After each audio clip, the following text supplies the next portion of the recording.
Vamos a ir a la carta que Pablo escribió a los Efesios. Alguno dirá: Israel, ya te has despistado y has dejado Mateo. Pero estaba leyendo esta semana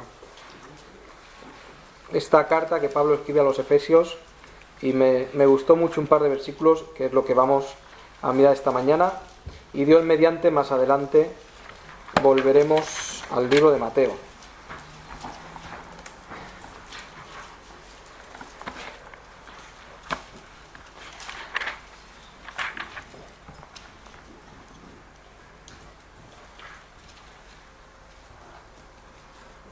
Vamos a leer desde el versículo 15 al versículo 23. ¿De acuerdo? Voy a leer yo y vosotros. Efesios 1, versículo 15 al 23. Lo voy a leer yo, podéis seguir con la vista. Dice así: Por esta causa también yo, habiendo oído de vuestra fe en el Señor y de vuestro amor para con los santos, no ceso de dar gracias por vosotros, haciendo memoria de vosotros en mis oraciones, para que el Dios de nuestro Señor Jesucristo, el Padre de gloria, os dé espíritu de sabiduría y de revelación en el conocimiento de Él, alumbrando los ojos de vuestro entendimiento, para que sepáis cuál es la esperanza a que Él os ha llamado, y cuáles las riquezas de gloria de su herencia en los santos, y cuál la supereminente grandeza de su poder para con nosotros, los que creemos, según la operación del poder de su fuerza, la cual operó en Cristo, resucitándole de los muertos y sentándole a su diestra en los lugares celestiales, sobre todo principado y autoridad y poder y señorío, y sobre todo nombre que se nombra, no solo en este siglo, sino también en el venidero. Y sometió todas las cosas bajo sus pies, y lo dio por cabeza sobre todas las cosas a la Iglesia, la cual es su cuerpo, la plenitud de aquel que todo lo llena en todo. Tenemos aquí unos versículos escritos por Pablo a la iglesia ahí en Éfeso. Nos cuenta el libro de los Hechos, capítulo 18-19, cómo fue la llegada de Pablo a esta ciudad de Éfeso. Recordáis que en la ciudad de Éfeso es donde ocurre esta escena donde, como mucha gente se está convirtiendo al Evangelio. Pablo estuvo 2 años en Éfeso y luego se marchó y luego vino después a estar 1 año más en Éfeso. En total estuvo 3 años en Éfeso, que es una buena temporada. Y la gente respondió muy bien en Éfeso. Eso está en esos capítulos ahí en Hechos. La gente respondió muy bien en Éfeso y Pablo enseñaba mucho, sin aparente oposición. Al final es donde está esta escena donde los que vendían los templos las imágenes del templo de la diosa Diana, como mucha gente se estaba dejando la idolatría y se estaba convirtiendo a Dios, dejaron de tener negocios, ¿acordáis? Entonces quieren llevar a Pablo delante del concilio de la ciudad, porque están perdiendo negocios los que hacían estas estatuillas y también los que las vendían. Y esta es la escena donde están también durante 2 horas. Dicen que la gente ahí reunida, la multitud, decía: grande es Diana de los Efesios. A ver, yo siempre hago versiones de las cosas. A ver, Hechos 19.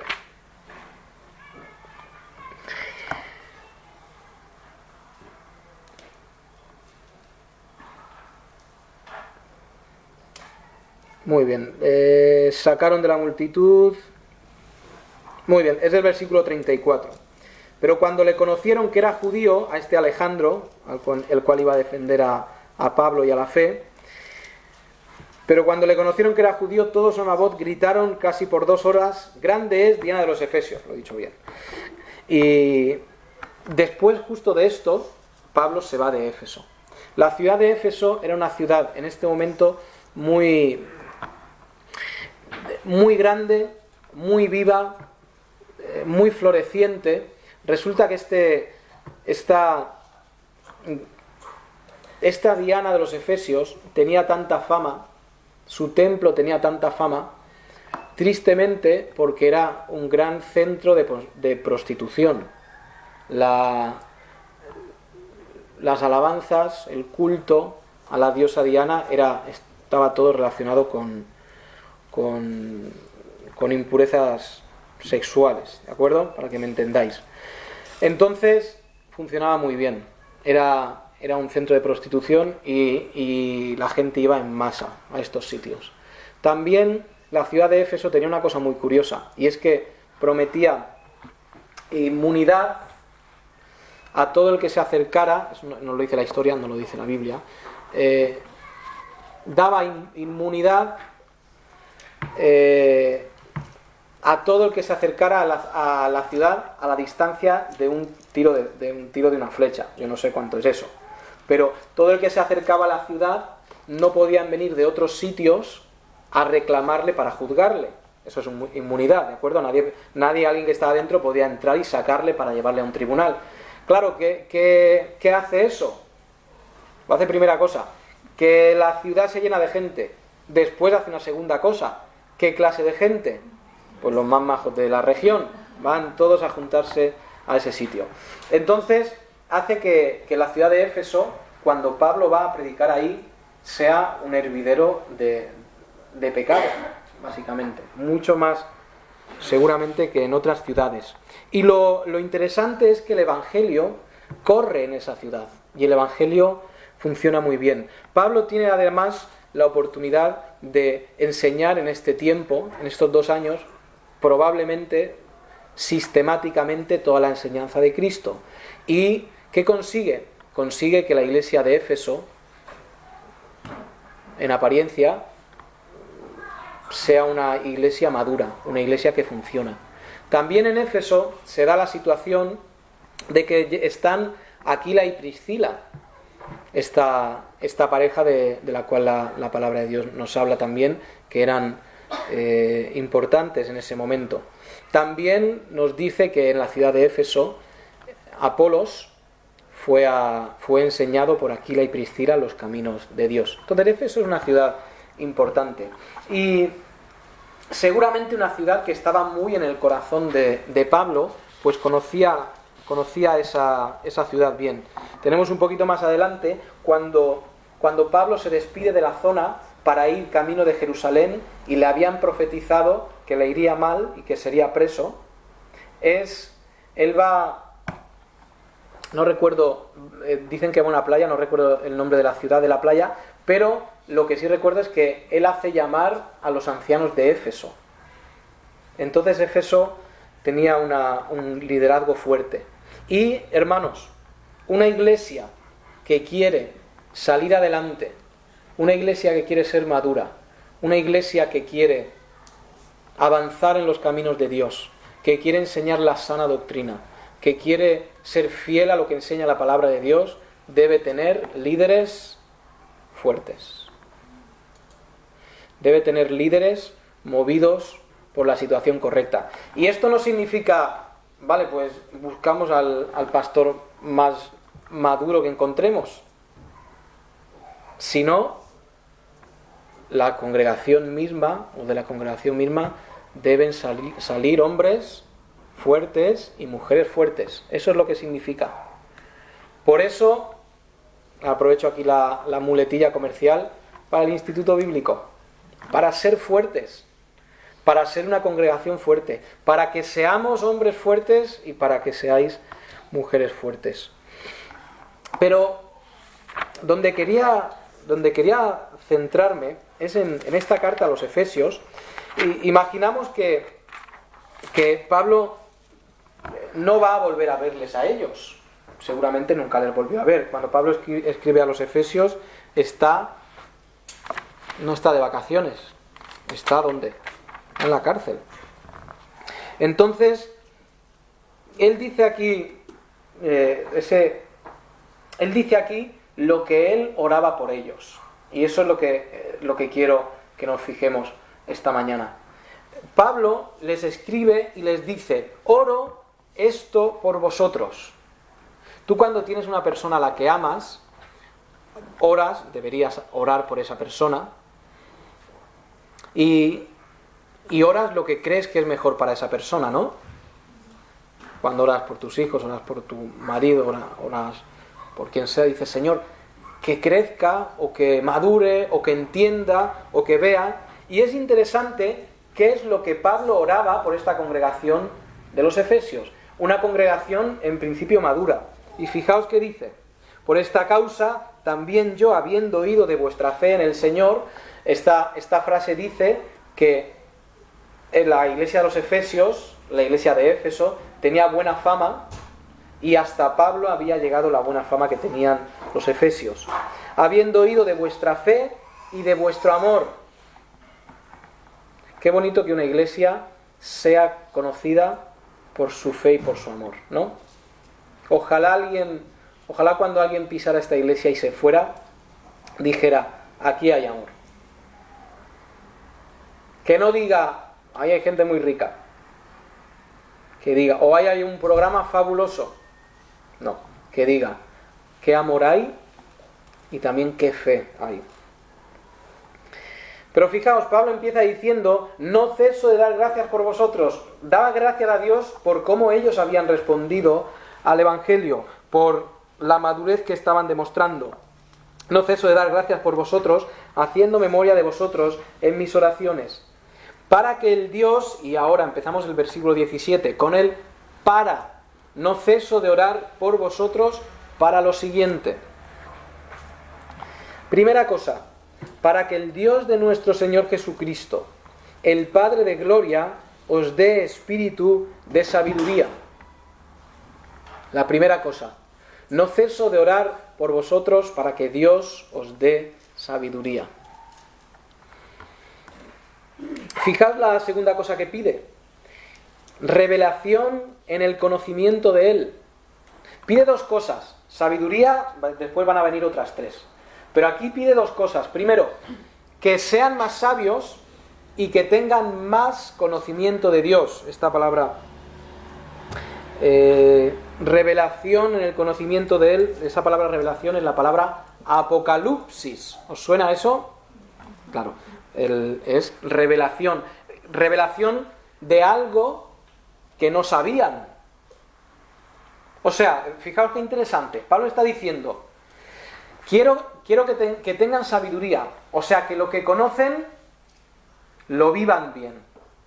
Y la segunda cosa que quiero es que les des conocimiento nuevo de Cristo. Conocimiento nuevo de Dios. ¿Por qué pide sabiduría? Para que vivieran. Porque nosotros todos necesitamos sabiduría. Absolutamente todos. Por ejemplo, cuando Dios dice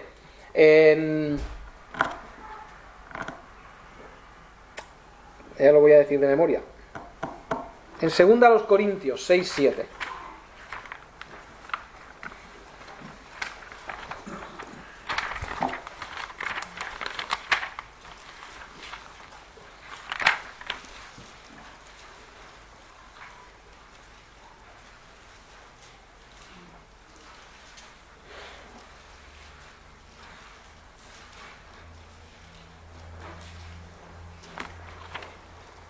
A 6:17, eso es. 6:17. Fijaos, dice, esto es citando el Antiguo Testamento: ¿y qué acuerdo hay entre el templo de Dios y los ídolos? Porque vosotros sois el templo del Dios viviente. Como Dios dijo: habitaré y andaré entre ellos y seré su Dios y ellos serán mi pueblo. Por lo cual salid de en medio de ellos y apartaos, dice el Señor, y no toquéis lo inmundo, y yo os recibiré y seré para vosotros por padre, y vosotros me seréis hijos e hijas, dice el Señor Todopoderoso. Aquí tenemos el principio de la separación. Salid de en medio de ellos. Tenemos en Romanos 12: no os conforméis a este siglo, no os conforméis a lo que el mundo es. ¿Hace falta sabiduría para aplicar esto a la vida? ¿Hace falta sabiduría para decir hasta dónde voy a estar en este mundo? Imagínate, viene tu hijo, tu hija, no importa, y te dice, quiero ir a la discoteca porque hoy... Bueno, quiero ir a la discoteca porque me han dicho que se pasa súper bien, ¿vale? Y tú dices, pero hijo, en la discoteca hay cosas malas y eso es vivir como el mundo. Y tu hijo te responde, pero bueno, ¿tú no sales a jugar al baloncesto con tus amigos? ¿Tú también eres como el mundo? Dices, uy, ¿hay que digo, pues me he quedado con la palabra en la boca. Hace falta sabiduría para saber hasta dónde nosotros vamos a estar en el mundo. Hace falta mucha sabiduría para no solamente vivir, sino enseñar a los que vienen detrás. Esto es vivir en el mundo y hasta aquí voy a estar yo en el mundo. ¿Hace falta sabiduría? Claro, muchísima sabiduría, porque la respuesta es muy complicada. Hace falta sabiduría para aplicar a los tiempos en los cuales vivimos toda la enseñanza de Dios, no solamente este principio de la separación, sino cada principio espiritual. Hace falta mucha sabiduría para aplicarlo en estos tiempos. Él clamaba por sabiduría. También clamaba por revelación. Pedía a Dios que les diera revelación. Y esto es tan sencillo como que cada día conocieran mejor a Cristo. Señor, rogaba Pablo, que cada día ellos te conozcan más. El conocer a Cristo nos debe empujar a vivir como Cristo vivió. Ver cómo Cristo anduvo entre los hombres nos debe mover a vivir igual que Él. Si nosotros no conocemos que Cristo fue alguien humilde, ¿vamos a vivir con humildad? Pues difícilmente. Sabiduría y revelación. Ahora tres cosas les dice aquí. Tres cosas más. La primera es esperanza. Volvemos a los Efesios. Efesios 1:17, en versículo 18. Ha dicho en ese versículo 17 que les dé sabiduría, que les dé conocimiento y que además, dice en el versículo 18, alumbrando los ojos de vuestro entendimiento para tres cosas. Alumbrando los ojos del entendimiento, todos entendemos esa imagen muy sencillo. Si nosotros apagamos las luces, podríamos distinguirnos más o menos, ¿no? Pues tiene el pelo rizado, pues será Amadeo. Pues ese más alto será David. Podríamos distinguirnos, pero no ver perfectamente. ¿Qué pasa cuando se encienden las luces de un sitio? Madre mía, ahora sí es David seguro. Por lo que sea. Pero ahora sí he visto. Ahora que está alumbrado, ahora sí que veo. Y lo que está diciendo, lo que está pidiendo Pablo es que los ojos del entendimiento sean abiertos, que sean iluminados los ojos para entender. Fijaos que no dice que sean iluminados vuestros sentimientos, ni mucho menos. El cristianismo, igual que no se puede mover por dinero, no se puede mover por sentimientos. Que sea iluminado vuestro entendimiento, que entendáis, que razonéis, que seáis capaces de entender. ¿Entender qué? Pues las tres cosas que va a decir a continuación. La primera, para que entendáis, para que entendamos la esperanza. La segunda, para que entendamos la herencia. Y la tercera, para que entendamos el poder.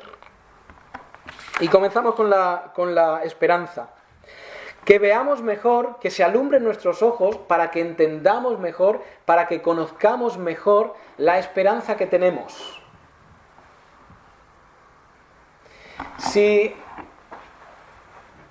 el mundo no tiene esperanza, el mundo no tiene una esperanza que le mueve a llegar al final de la vida. ¿Qué esperanza tiene el hombre al final de su vida? El muerto al hoyo y el vivo al bollo. Esa es la esperanza del hombre. ¿Qué esperanza tiene el hombre? ¿Qué cosa espera y aguanta los problemas de la vida, los dolores de la vida, las situaciones extremas de la vida? ¿Qué es lo que le mueve a aguantar para llegar al final? No tiene nada. Nosotros nos movemos por esperanzas. El que estudia tiene la esperanza de aprobar y la esperanza de que va a recibir un título y de que va a merecer la pena todo el tiempo que ha estudiado. El que trabaja tiene la esperanza de que llegar a fin de mes y que su empresa siga abierta en estos tiempos.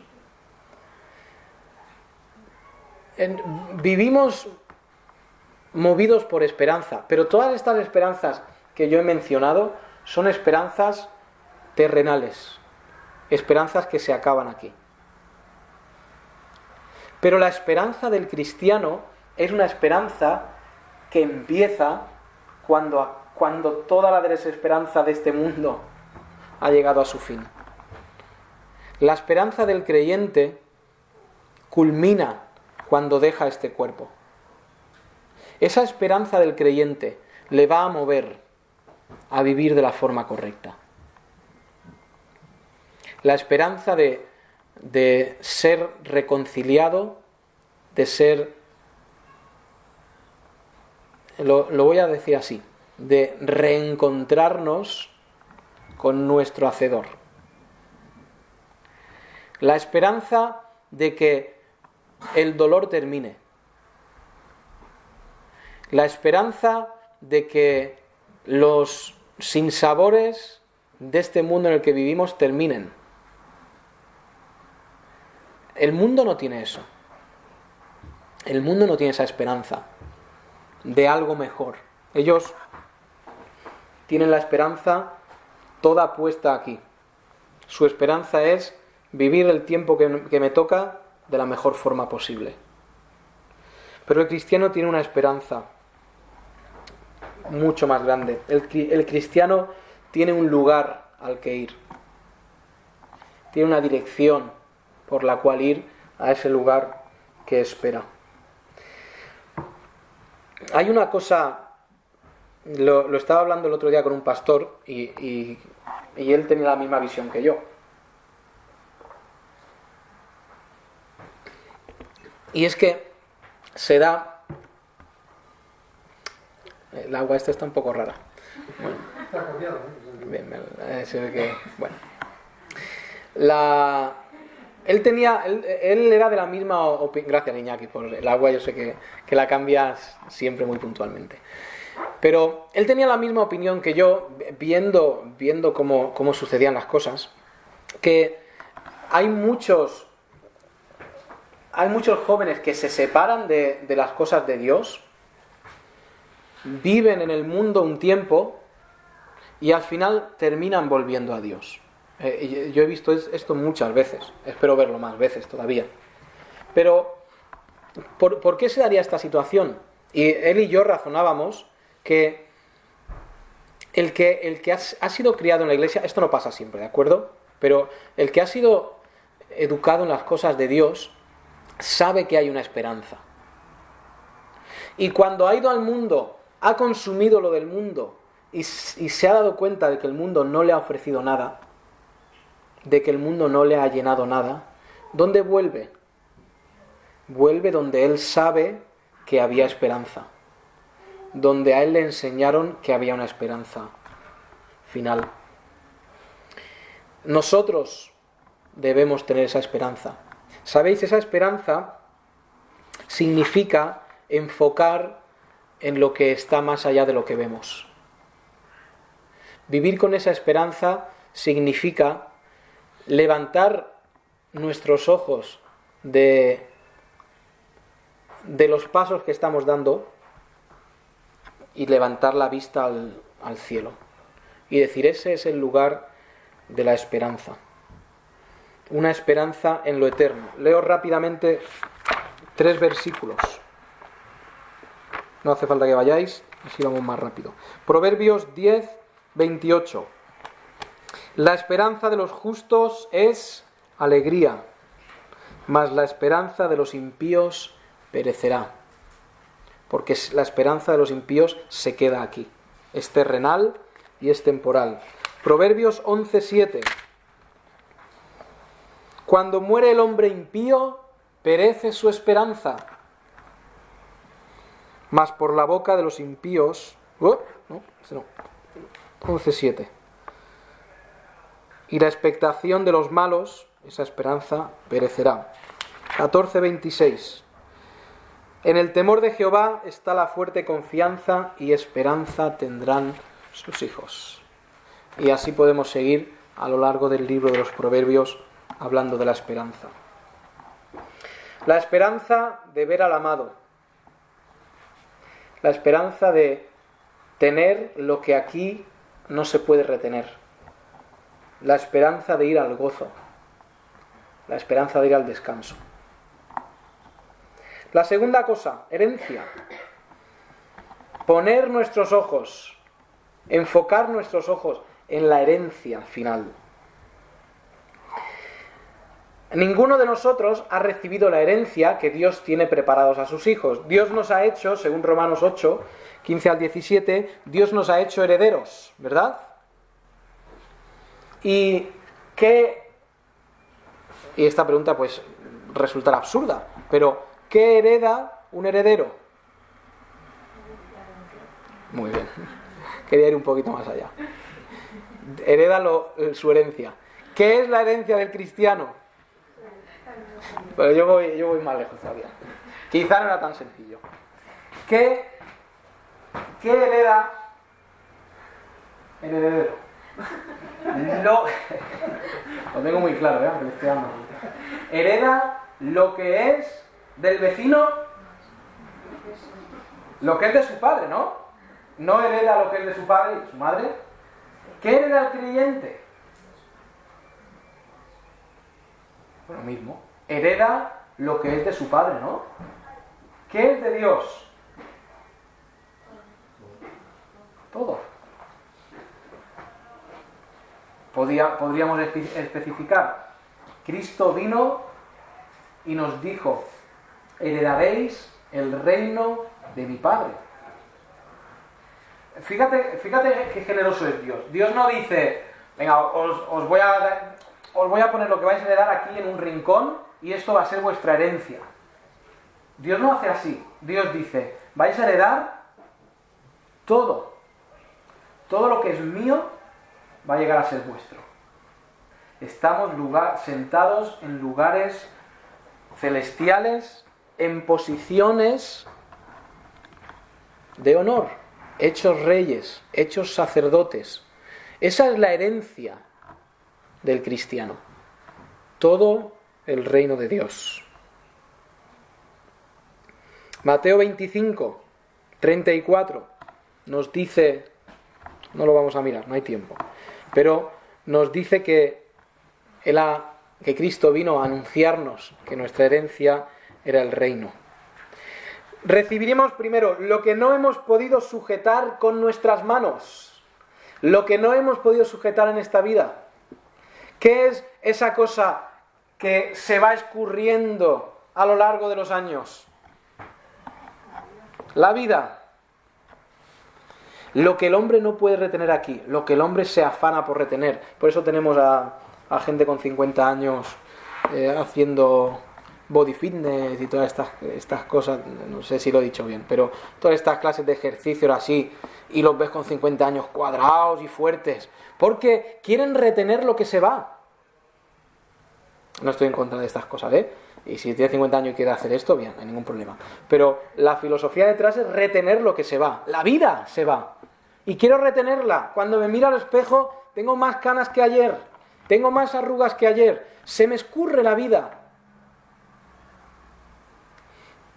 Y Dios nos prometió lo que no podíamos retener aquí. Y es la vida. Hay otra cosa que va corriendo inexorablemente, y es el tiempo. Y todos tenemos un reloj que nos aprieta y corremos detrás del reloj.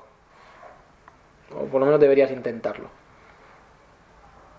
Y el tiempo se va. ¿Y qué nos promete Dios? ¿Queréis tiempo? El que queráis. ¿Cuánto queréis? Aquí lo tenéis. Tiempo con Él. Recibiremos también algo que no podemos sujetar con nuestras manos, son las riquezas. Porque llegará el fin de tu vida y tengas más o tengas menos, no lo podrás sujetar. Da igual que te entierres con tus joyas, porque no lo podrás llevar a ningún sitio. Recibiremos también lo que nunca pudimos alcanzar en nuestra vida, y es reposo. Hebreos 4:4 nos habla del reposo, refiriéndose al cielo como el lugar de reposo. Hay en Mateo 11:28 hay una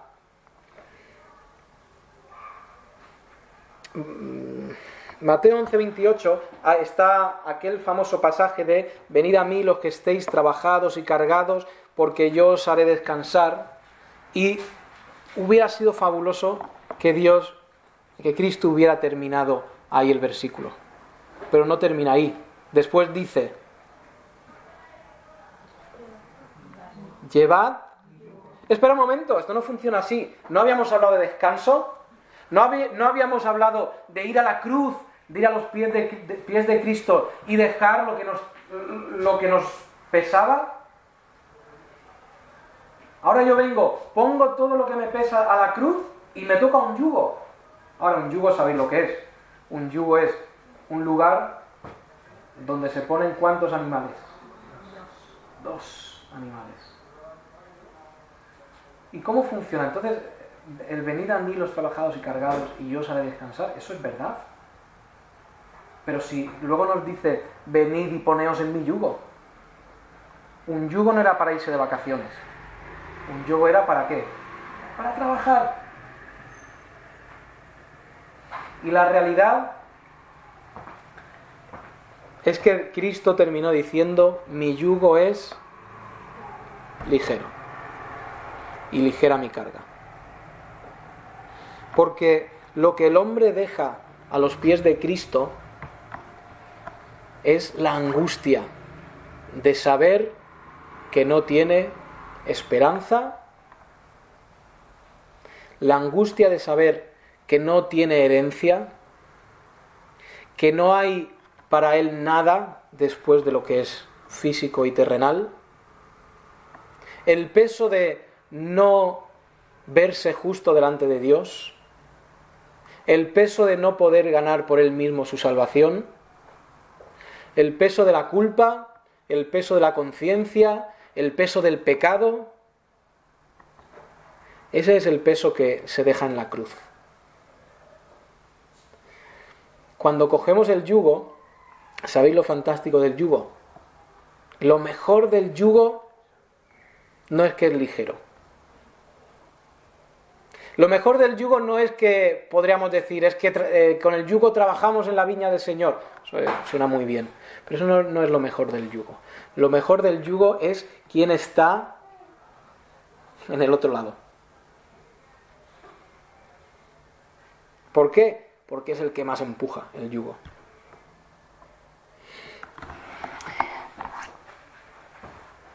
El yugo de Cristo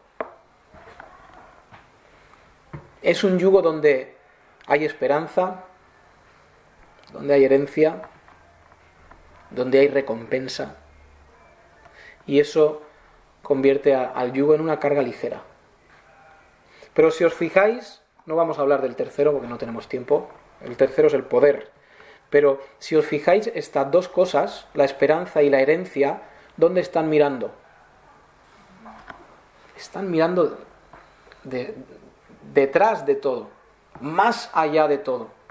Estas dos cosas están empujándonos la cabeza hacia arriba para que miremos lo que viene por delante. No para que miremos lo que hay ahora, las miserias que hay ahora, sino para que andemos mirando las maravillas que Dios ha provisto en el futuro. Ese tercer punto de el poder lo dejamos lo dejamos para otro día. ¿De acuerdo? Vamos a orar.